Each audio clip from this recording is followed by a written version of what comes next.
dark for hours. And I'm afraid the soldiers will come back. They say they'll call them, and if I don't behave, they'll hurt me again. I'm so afraid of the dark. Aren't you? Colin is afraid of the dark too. Before he got sick, he told me, and now they won't let me see him anymore. I like the light better. Do you like the lights in my room, Mr. Sleepyhead? Yes, they're very pretty, Rose. It's like it's Christmas every day, isn't it? But the one who scares me most is the hunter. He's always ordering everyone around with a voice like an angry lion. He even gives orders to those men outside. He's like a horrible big dog about to bite you. I get the shivers every time he comes to visit me. But I like your voice very much, Mr. Sleepyhead. You sound like a knight in a fairy tale. And I'm your princess. You said you don't have anyone. Where is your family? I don't know, Mr. Sleepyhead. The last time I saw them was when that great wave came. They said they were leaving, but that they'd come back to find me, and then they left me alone with my baby. They told me they'd only come back if I took good care of him, if I held him and rocked him to sleep, like in the picture on the wall. Did you see my baby and me in the picture, Mr. Sleepyhead? Thought someone took him while I was asleep. You see, I had this dream while those soldiers were hurting me. Do you like to dream, Mr. Sleepyhead? It depends on the dream, Rose. I dream about my baby a lot, sleeping in his little cradle. And I also dream about my room in the house I used to live in before the Great Wave.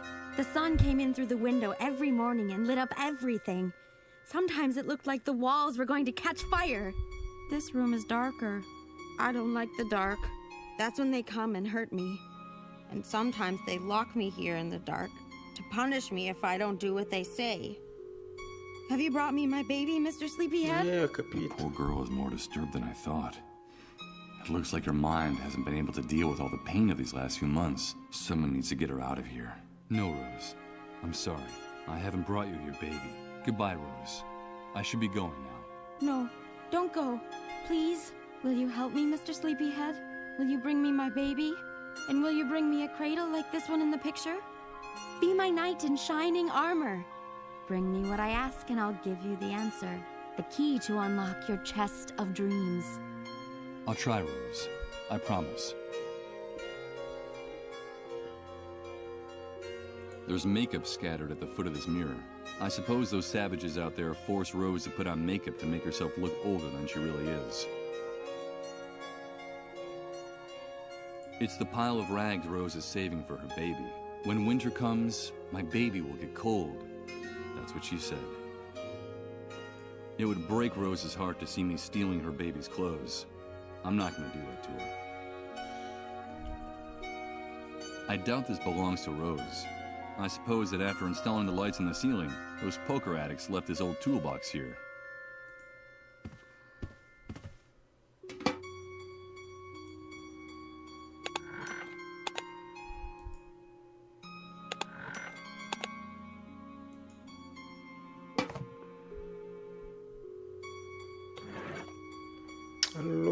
A string of lights with every single one of its bulbs smashed. I'd say this is a present by the ghost of Christmas yet to come. A hand drill, perfect for making holes in hard surfaces. In a world without electricity, this is the only way to do it. With this contraption, you can do... It all depends on how strong your wrist is. This is the poor girl's place of business. It was probably dragged here from one of those heaps of trash out there. Ma dov'è la foto?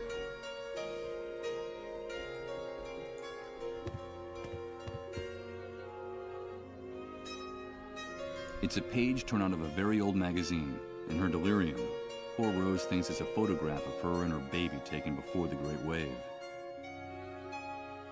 From the mother's hairstyle and outfit, the photo looks like it comes from some magazine from the 50s or 60s. Besides, I'd swear that these rocking cradles went out of style a long, long time ago.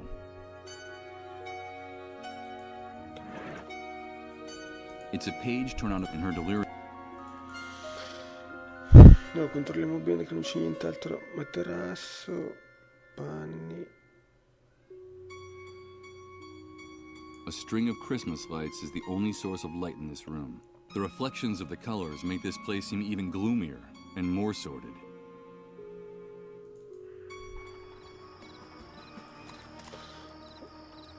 Allora, prima di andare dal dottore e consegnare il documento che dice che non fanno più la ricerca sulle malattie, vediamo un po' se posso fare tipo bucare. Esatto.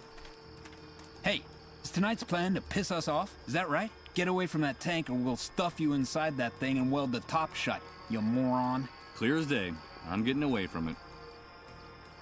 Hey, get away from... Clear as day. It doesn't look like it's having any effect. No matter how hard I try to plug these in, I'd need a miracle to get these burnt out lights to work again. The lights are broken and burnt out. I'm not going to waste time.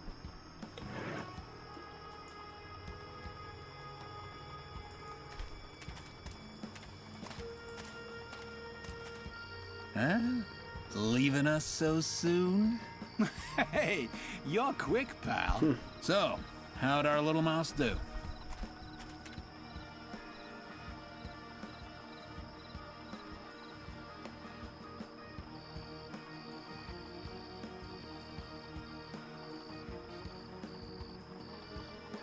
So this business is really just another one of the hunter's rackets? Hey, careful what you say. We're independent businessmen. The hunter just lets us operate in his territory.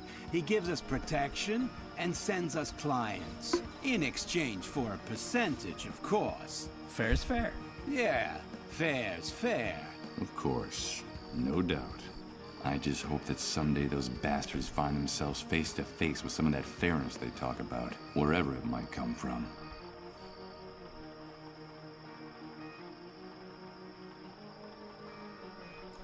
Rose was talking to me about a baby, her son.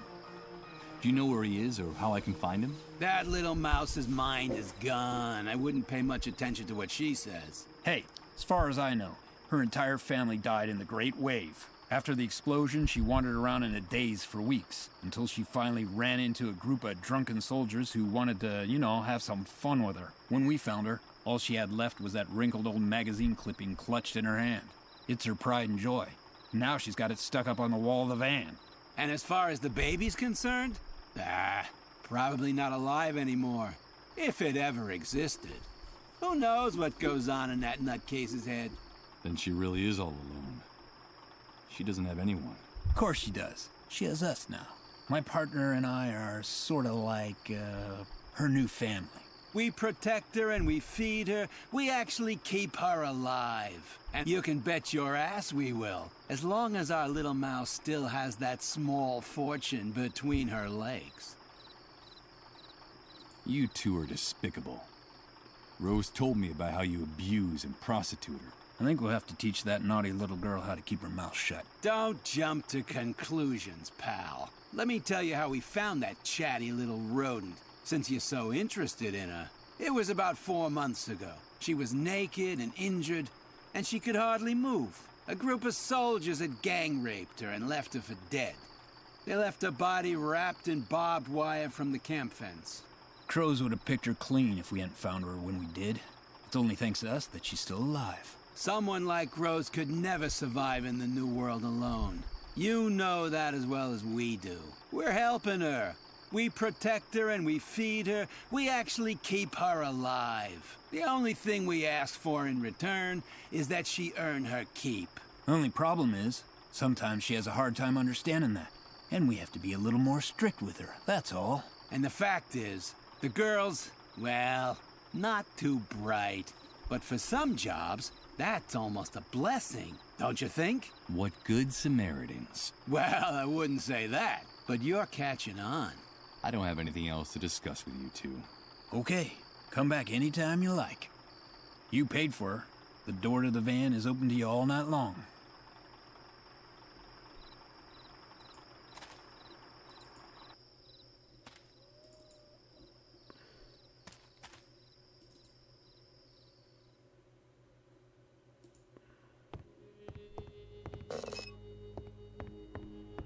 Michael, thank God you've come back. Colin is worse. His trances are getting longer and deeper. My wife and I are afraid the end is near. Please tell me that you've brought the medicine to cure his disease. This is going to be very hard. But this man deserves to know the truth. I owe him that. I'm sorry, Rod. You have to see this. It's an army report. It says that the cure we were talking about doesn't exist. That it never existed. No, but there has to be a cure. There has to be hope for us.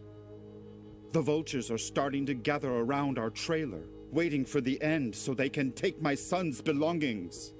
Colin himself can see them from the window of his room. Calm down, Rod. Don't tell me to calm down! You've brought ruin to this house. You've come to sentence Colin to death, but that drug exists. It has to exist! Listen to me, Rod. I've done everything in my power to find the drug, but there is no such thing. Try to understand. There's no cure for the dissolved. The dissolved? I warned you, Michael. I warned you not to use that word in this house! Get out of here! Get out of our lives forever! Wait, Rod. I'm sorry, but you promised to help me. You promised to help me get my identity back. Help you? You've ruined our lives. You've condemned our little boy to death. Get out of here. Get out of here at once! Michael? Michael, I have to talk to you. I have a message. I have a message from her. My God, it's Colin. A message from her? Michael! Michael, please! She told me to talk to you. Where do you think you're going? Don't you dare go into that room. You're not welcome in this house anymore. But the boy, he called out to me by name. Colin's delirious. He doesn't even know who you are. Get away from my family immediately. Michael! Michael! I have a message from her. It's very important. Damn you. Don't go near that door. Get out of this house! Listen, Michael. We have a gun in that room with 2 bullets in it. Don't make me waste one of them on you. It's all right, Rod. Calm down. I'm leaving. And as for you, vultures, drawn by the scent of death, I won't let you take anything. You hear me? Not a single thing! When this is over, when he's gone, I'll make sure there's nothing left for you. You won't get anything! You won't get anything.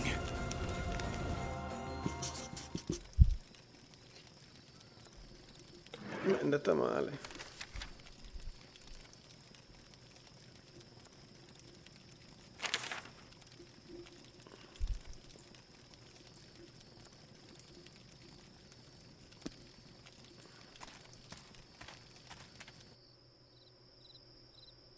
This cookie box should have a revolver inside, with 2 bullets. According to the notebook, it's the one-way ticket out of this new world for Rod and his wife, in case things don't work out for Colin.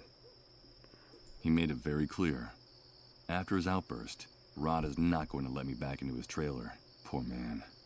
I'm afraid that this new world has finally gotten the better of him. Colin's mother. I'm afraid the only thing left for Rod and her to do is wait for the tragic final act of this story to play out. And I'm sure neither one of them will let me go into the room in the meantime to talk to the boy. Colin called out to me by name. He said he had a message from her. I have to go in there and talk to the boy before it's too late. But how?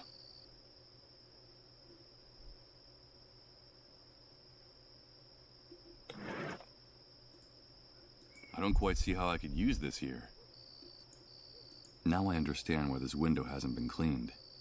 It gives Rod and his family some privacy without raising suspicions about the boy's illness. Besides, that glass looks pretty thick. The boy's cries can't be heard from outside. Potrei pulirlo, ma come? Non penso. I doubt this person wants the gloves. Doesn't look like a motorcyclist to me. The entire world has collapsed. Why would I care in the least about leaving fingerprints? A thick, dirty... I have to admit, there's something fascinating about seeing without being seen.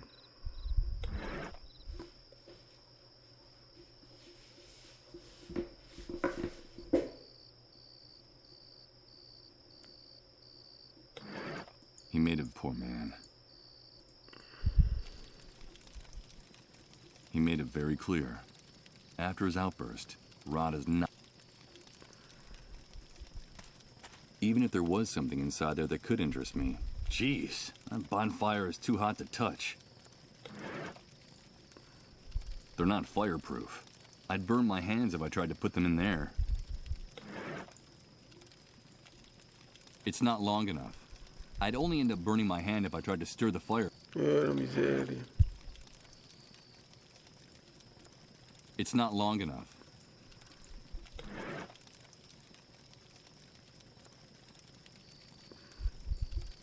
I don't think it would do any...